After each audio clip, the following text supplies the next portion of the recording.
I sat at my modest desk outside the executive offices, quietly taking notes while my brother Alexander and his cronies plotted inside. Through the glass doors, I could see them lounging in leather chairs, drinking 18-year-old scotch at 2 p.m. on a Tuesday. "That secretary of yours," drawled James Porter, Alex's Harvard roommate turned corporate raider. "She's always lurking around. Are you sure she can be trusted?" Alex laughed, not bothering to lower his voice. "Madison, she's just a secretary. Couldn't get into business school, so Dad stuck her in the typing pool. She's harmless." If only they knew that every conversation, every scheme, every illegal plan they hatched was being carefully documented by the woman they dismissed as just a secretary. The woman who actually owned controlling interest in Harrison Global. "My name is Madison Harrison, though the shareholders know me only as MJ Harrison. The mysterious heir who inherited 51% of my father's company. The same company my brother was now plotting to steal. It started 3 years ago, when Dad died unexpectedly. Alex and I were both summoned to the lawyer's office for the reading of the will. My brother showed up in his usual bespoke suit, reeking of entitlement and expensive cologne. "Let's make this quick," he said, checking his Rolex. "I have a golf game at 3. Mr. Chen, Dad's longtime lawyer, adjusted his glasses. "Very well. To my son Alexander, I leave 20% of Harrison Global shares, his current position as vice president, and his trust fund." Alex's smug smile faltered. 20%? There must be some mistake. I'm the one who's been running the company. Mr. Chen continued as if he hadn't heard. "To my daughter Madison, I leave 51% of Harrison Global shares to be held anonymously through the MJ Harrison Trust." The silence was deafening. Then Alex exploded. "This is ridiculous. She's not even in business. She failed to get into Wharton, for God's sake." I kept my face carefully neutral, though inside I was smiling. What Alex didn't know was that I'd never actually applied to Wharton. That had been Dad's idea, a cover story while I completed my MBA at Stanford under a different name. Dad had seen what I saw. Alex's management of Harrison Global consisted mainly of taking clients to strip clubs and making risky deals to impress his fraternity brothers. The company was heading for disaster. "There's more," Mr. Chen said. "Madison will assume a position within the company to observe its operations firsthand. Her role and identity as majority shareholder will remain confidential until she chooses to reveal it. And that's how I became my brother's secretary. The perfect cover, who pays attention to the quiet woman taking notes in the corner, who suspects that the person fetching coffee actually owns the company. For 3 years, I watched and learned.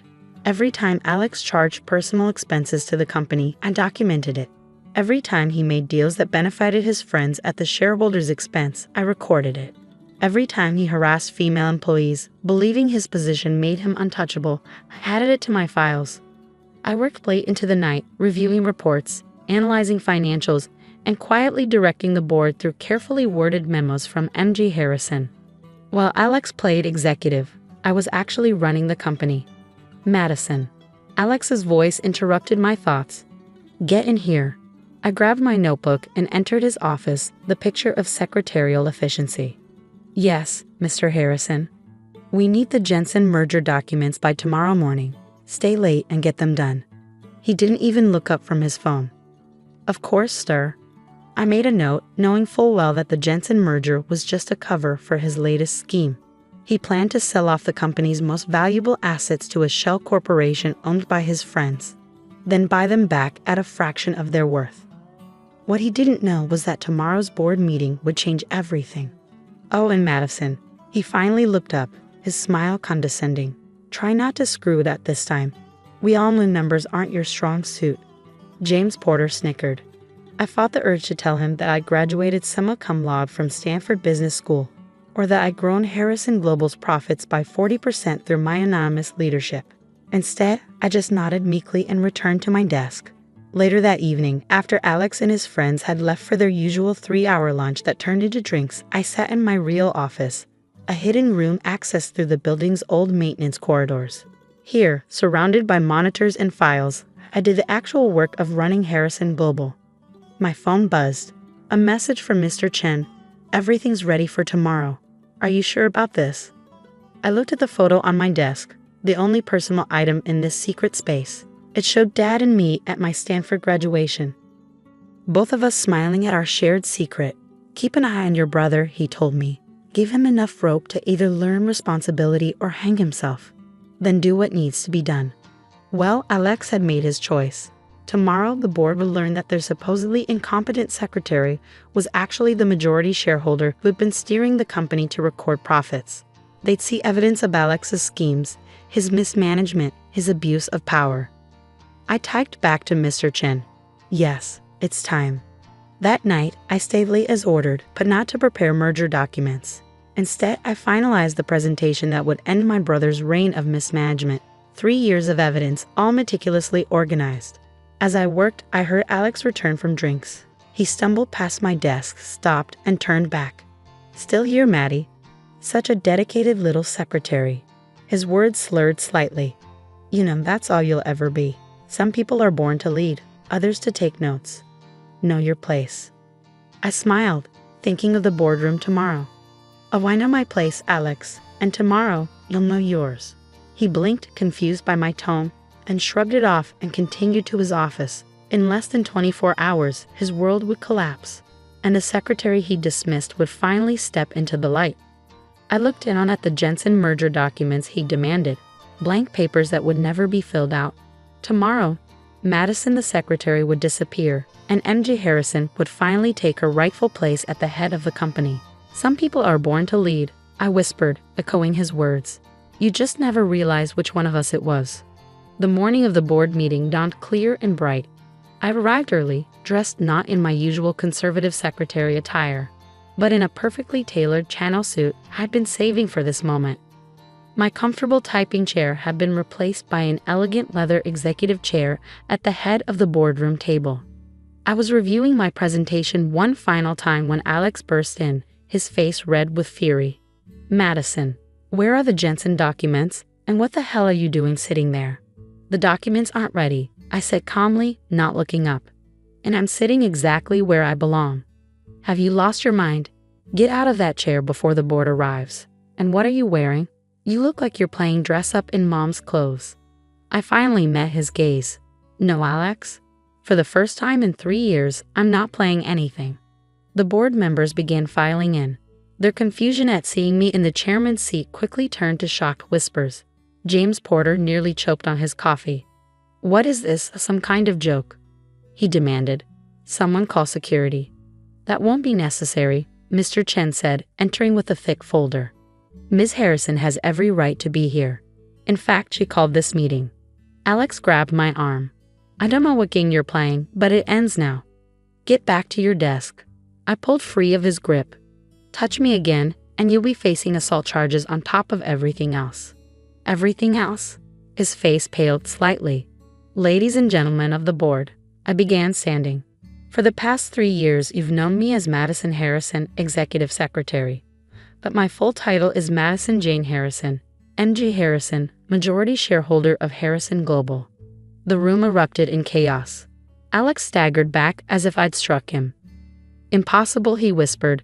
MJ Harrison is standing right in front of you, I finished.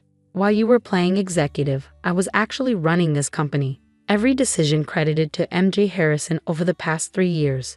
The Asian expansion, the tech division restructuring, the profit increase, that was all me. I clicked a button, and screens descended from the ceiling. But that's not why I called this meeting. We're here to discuss the Jensen merger, or rather, the fraud you and your friends were planning to commit. The screens filled with documentation, emails, financial records, recorded conversations. Alex's face went from red to white as his scheme was exposed in devastating detail. You've been spying on me, he sputtered. Observing, I corrected. Did you really think Dad would leave the company's future in your hands? He saw what you were, an entitled child playing with other people's money. That's why he put me here, to watch and protect what he spent his life building. James Porter stood up, straightening his tie. This is absurd. You can't prove. Actually, she can, Mr. Chen interrupted, distributing folders to the board members. Everything is thoroughly documented. The shell companies you created, the planned asset stripping, the kickbacks, all of it. You were never just a secretary," Alex said slowly, realization dawning. "The Stanford MBA rumors weren't rumors. I graduated top of my class while you were failing out of business courses at Harvard. Dad knew exactly what he was doing when he made me majority shareholder." The board members were flipping through the folders, their expressions growing increasingly grave. "There's more," I continued. "Alex's personal expenses charged to the company, sexual harassment complaints buried by his friends in HR, client accounts lost due to his behavior. It's all there. You've been building a case against me for 3 years," Alex said, his voice hollow. "You built the case yourself. I just documented it." I turned to the board. I moved for the immediate termination of Alexander Harrison and James Porter from all positions within Harrison Global, effective immediately. The vote was unanimous. "You can't do this," Alex whispered. "I'm your brother." "You never treated me like a sister," I replied. "From the day I started here, I was just the secretary to you. Someone to mock, to demean, to order around. Did you ever once ask my opinion on a business matter? Ever consider that I might have something valuable to contribute?" He had no answer. "Security will escort you out," I continued. "Your office will be cleared by the end of the day, and Alex, the next time you see just a secretary, remember this moment." As he was led out, still protesting, I turned to address the remaining board members. "Now, shall we discuss Harrison Global's future? I have some ideas about modernizing our operations." The meeting lasted hours. By the end, even the most skeptical board members were convinced. The quiet secretary they'd overlooked had a vision for the company that went far beyond anything Alex had proposed. That evening, I sat in my father's old office, my office now, looking at his picture on the wall. "You knew, didn't you?" I said softly. "You knew Alex would never change as long as everything was handed to him." A knock at the door interrupted my thoughts.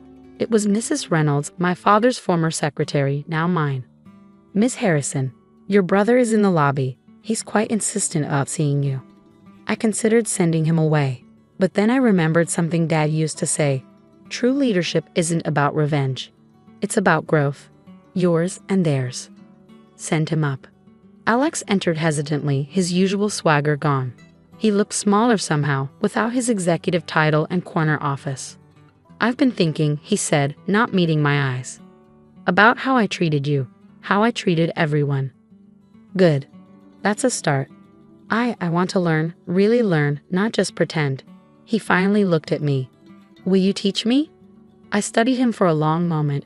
"There's an opening in our Tokyo office, entry level. No special treatment, no executive privileges. You'll start at the bottom, learn every aspect of the business. If you can handle that for a year, prove you've changed, we'll talk about a more senior role." "Entry level? In Tokyo?" He looked like he might protest, then stopped himself. "Okay, I accept." As he turned to leave, I called after him. "Alex? The secretary in Tokyo? Her name is Mrs. Tanaka. She's been with the company 30 years and knows more about that office than any executive. I suggest you start by asking her advice." He nodded slowly, understanding the lesson.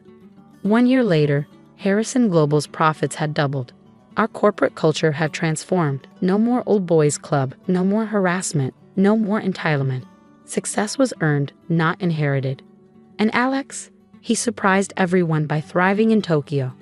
Mrs. Tanaka's weekly reports showed genuine change. He worked hard, learned Japanese, and slowly earned the respect of his colleagues. Today, a small plaque sits on my desk. It reads, "Leadership isn't about titles.